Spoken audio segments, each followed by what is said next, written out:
How many of you have seen this presentation already? I'm just curious.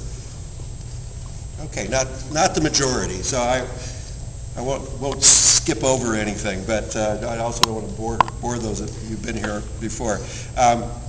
As both Scott and Jim mentioned, this is a joint planning process by state parks and the Bureau of Reclamation.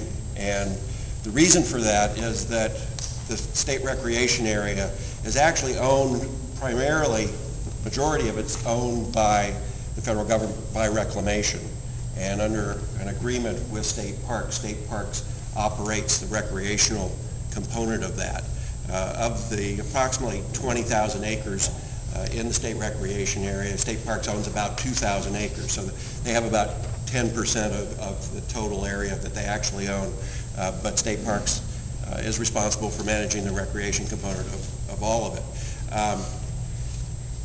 Also has been said, there was a general plan for Folsom State Recreation Area that was prepared in 1979, and that has been the ongoing management document for the area since that time. It's been amended and updated, I think 3 times in that period, but this is the first comprehensive update of the plan since '79, and so obviously a lot of things have changed in the area since '79. There's been a tremendous amount of growth in the area, and so one of the things that the plan is doing is trying to respond to that.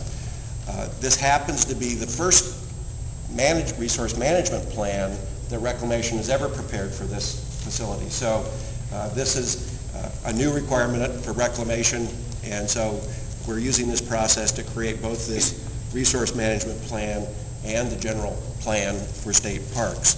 And this joint plan will meet the requirements of both agencies and will be adopted by both agencies. The purpose of the plan is, as you would expect, it's really to establish a broad vision for what the state recreation area and the Folsom Powerhouse Historic Park, what their purpose is.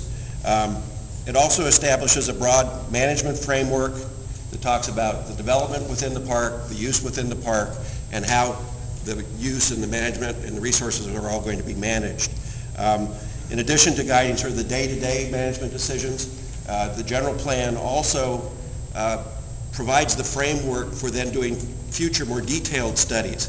The reason it's called a general plan is because, in fact, it is general. It provides general policy guidance. It doesn't make all the individual decisions about what's going to happen in each area.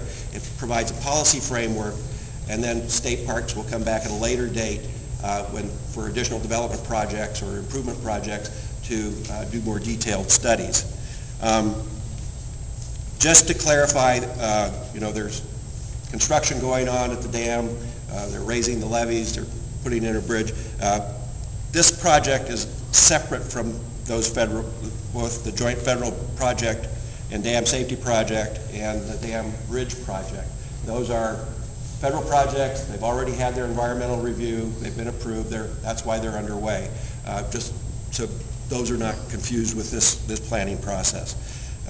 Quick overview of the planning process. Back in 2002, we started with a comprehensive inventory, a resource inventory, which we basically looked at all the factors, environmental, physical, sort of functional factors in the planning area to begin to get a baseline of what was happening within the area as it exists at that point. We also then held a number of stakeholder meetings. We held a series of stakeholder meetings that were organized around sort of interests. So we had a recreational stakeholder meeting. We had an environmental stakeholder meeting. We also had an agency stakeholder meeting where all the various city, county, federal agencies that were involved in the area were come to ask, what their concerns were, what we should be dealing with in the plan, what issues that needed to be addressed as we went forward. Out of that process, one of the things that came up was that there was a clear concern about trails. And there were lots of trail stakeholders who came and said, we have a lot of input. So in fact, we did actually hold a couple more stakeholder meetings specifically geared to trails to begin to get more input, more detail on both what the issues are related to trail use and then how we can begin to address those. We also did 2 kinds of visitor surveys to try to reach sort of beyond these stakeholder meetings and beyond the public meetings where people can come. We did a series of what we call intercept surveys, where we went out into the field. I believe there were 1,400 surveys that were actually taken. People in the field were asked if they would fill out a brief form. Then in addition to those, we also did a statistical telephone survey, which went to the entire region, and basically it asked a series of questions about, did people use the lake for recreation?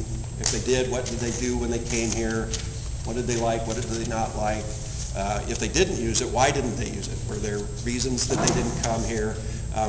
So we tried to get both the user's input, but also the general public's input in terms of, you know, what's Folsom Lake mean in terms of a recreational facility to the general public. As Jim mentioned, we held 2 public workshops early on in the process. The first was really to explain the process, to get public input on what they saw the issues being that needed to be addressed in the plan.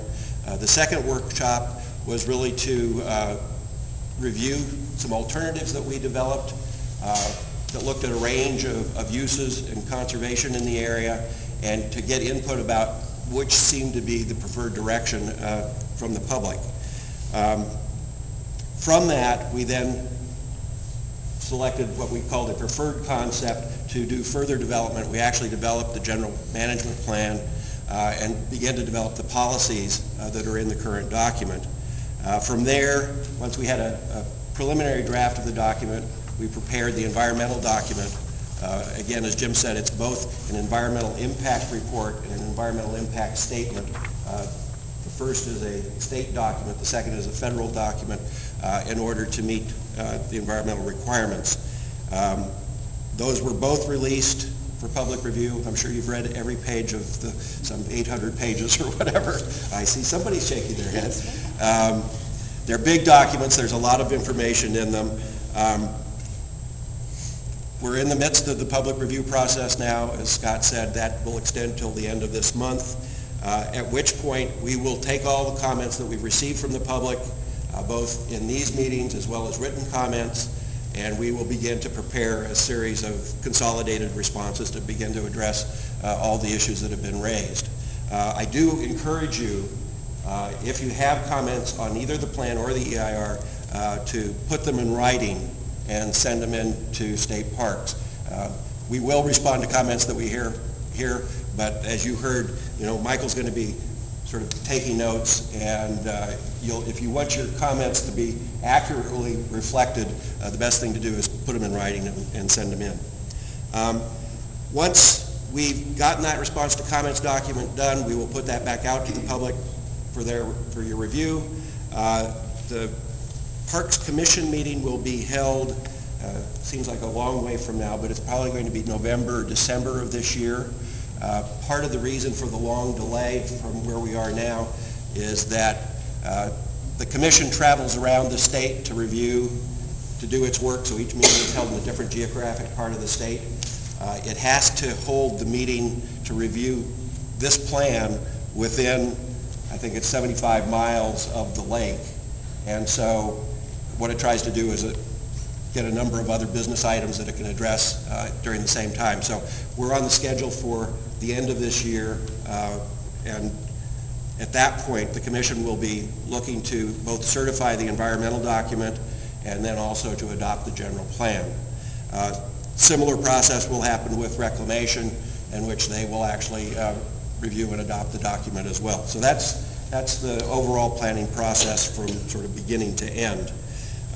Just quickly, the issues, a number of issues that were identified up front by the public and by the various agencies that we met with included the reservoir, the effects of the reservoir operations on recreation. This had to do with water level. You know, the lake is basically a water supply facility, foremost above all, and it's also a flood control facility, and so that has certain requirements that go with it, but it also does affect how recreation occurs within the state recreation area. And there's a lot of concern about both raising flood levels, also the fluctuation of water levels, how we begin to coordinate with those in the plan. The future Mississippi Bar, doesn't sound like a lot of you are familiar with Mississippi Bar, but it's a relatively large upland area that is somewhat underutilized at this point. It's been used historically for mining activities, and there are still a lot of tailings from the old mining activities there. So it's an area that seemed to offer a lot of opportunities, and the question was, what should be happening there in the future? Trail facilities were a big issue. Since '79, there's been a huge increase in trail use around the lake, where historically equestrian and sort of hiking were the primary trail uses. In the last 20, 30 years, much more, you're getting bicycles, rollerbladers, different kinds of uses of mountain bike uses, and so there are lots of issues relating not only to the volume of people who are using these trails, but also potential conflicts that occur between the different kinds of uses. Marina capacity. Marina capacity was an issue back in '79, in the '79 general plan, in which they actually talked about the potential for another marina. It continues to be an issue. The current marina at Browns Ravine has a very long waiting list for people who want boat slips as well as dry land storage, and so we wanted to look at, again, how to deal with the capacity issue there. Traffic congestion at the major day use areas is an issue. Because of the configuration of the lake and the limited upland area within the boundaries of the lake, most of the circulation occurs on public roads outside the lake. And so when you get large populations coming into places like Granite Bay, you can get backups onto the public roads, and this has impacts. And so this was another issue that was raised. Camping was an issue. There have been some issues on the west side of the lake regarding camping at Beals Point, where what used to be a fairly remote rural area is now a camping area immediately adjacent to developed areas. There have been some issues about sort of partying in the area, and how do you begin to deal with that? Wildland-urban interface issue is sort of the same issue. Basically, you now have a lot of homes that are right up to the edge of the park. Many of them overlook the park, so there are visual issues in terms of what visitors to the park are seeing when they are within the park. There are wildland fire issues about what happens if fire occurs within the park and you've got urban development immediately adjacent to it. There are access issues from private property into the parkland. So there are a number of issues related to the wildland-urban interface that needed to be addressed. Off-road vehicle use.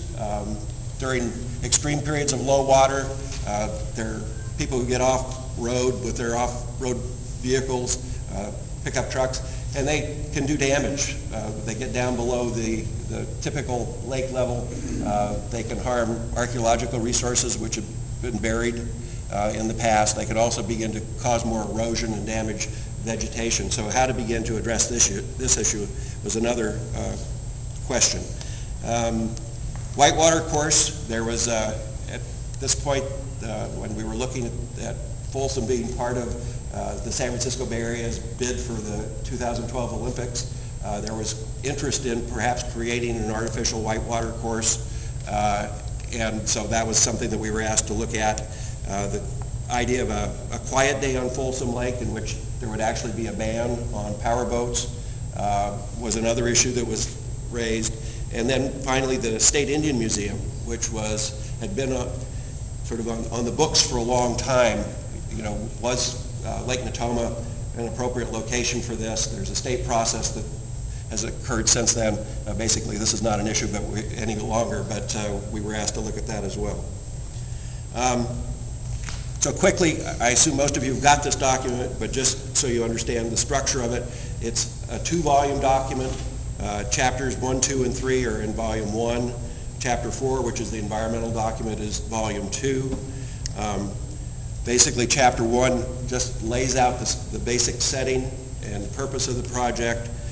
Chapter 2 really summarizes the existing resources that are identified in the resource inventory, identifies the key planning issues, and planning influences. And then Chapter 3 really is the plan itself and lays out all the policies and guidelines, both for overall unit-wide management as well as specific area goals and policies, and then addresses implementation and monitoring as well. More specifically, what's in the plan? I think the key point is that, you know, the current park is well used, it's well appreciated, and there are not radical changes in the plan in terms of the direction that we're proposing for the recreation area. The focus is really on sort of updating the plan to meet the changes in the surrounding conditions and the expectations of the visitors for what's in the park. It's also to establish the state park unit and subunit classifications. One of the things that has changed since '79 is that the Folsom powerhouse has become its own state park unit, and so this plan actually formalizes that and provides a management plan for it. The plan also identifies and develops formal management zones and land use classifications, so it gives geographic boundaries to management zones within the park to make the policy direction more specific. Before, it just addressed general areas. You know, it would say Browns Ravine or Granite Bay, but it wouldn't actually say what the geographic extent of that was. And then it provides unit-wide management goals for the whole entire area, as well as then more area-specific goals and guidelines for specific areas within the park. As I say, we did identify 34 management zones. 22 of those zones are in Folsom Lake, and then 12 zones are in Lake Natoma. And those are divided between both upland zones and aquatic zones. So we have 27 upland zones and then 7 different aquatic zones. And then each of these zones has a land use designation, which is intended to identify sort of the basic management direction and the intent for the use of each of those areas. And those categories include recreation, and within recreation there's a medium and a high designation. There are conservation zones, preservation zones, and administration zones. And just to give you a sense of what that means, basically of the nearly 20,000 acres in the park, roughly 11,000 are water and about 8,500 are land. And then the land use designations within that, roughly 61% is designated for recreation, 37% is designated for conservation, 0.75% is designated for preservation, and then 1.8% is for administration.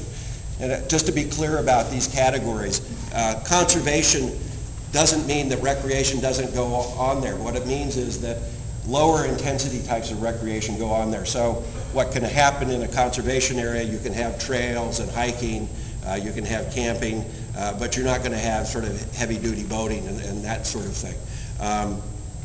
Preservation areas, there are only 2 preservation areas. These are existing preserves, Mormon Island Preserve and Anderson Island Preserve.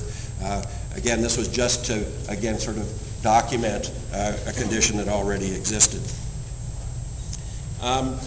A number of changes since the '79 plan, some of which I've already referred to. Obviously, urban encroachment on the park. You know, in '79, this was a much more rural area, and you know, what's happened here, most of this wasn't here in '79, so you can appreciate the difference in the context for what we're planning for. Recreation use has changed as well. There's much more daily use, and that's really associated with the fact that now you have a population that lives within walking distance of the park. So many people now just leave their home and they walk into the park, whereas before it was much more of a drive-to destination. And as I've mentioned before, you also have a whole series of new trail uses. You also have new aquatic uses, much more sort of the jet skis and that sort of thing, which weren't so popular or were just beginning to be in '79. Because of the more urban context of the lake also now takes on a much more important role in terms of its natural resource value, both as a scenic resource, but also as an escape, a place to get away from all the development around it, which is, again, a change from 79. And what the plan tries to do is sort of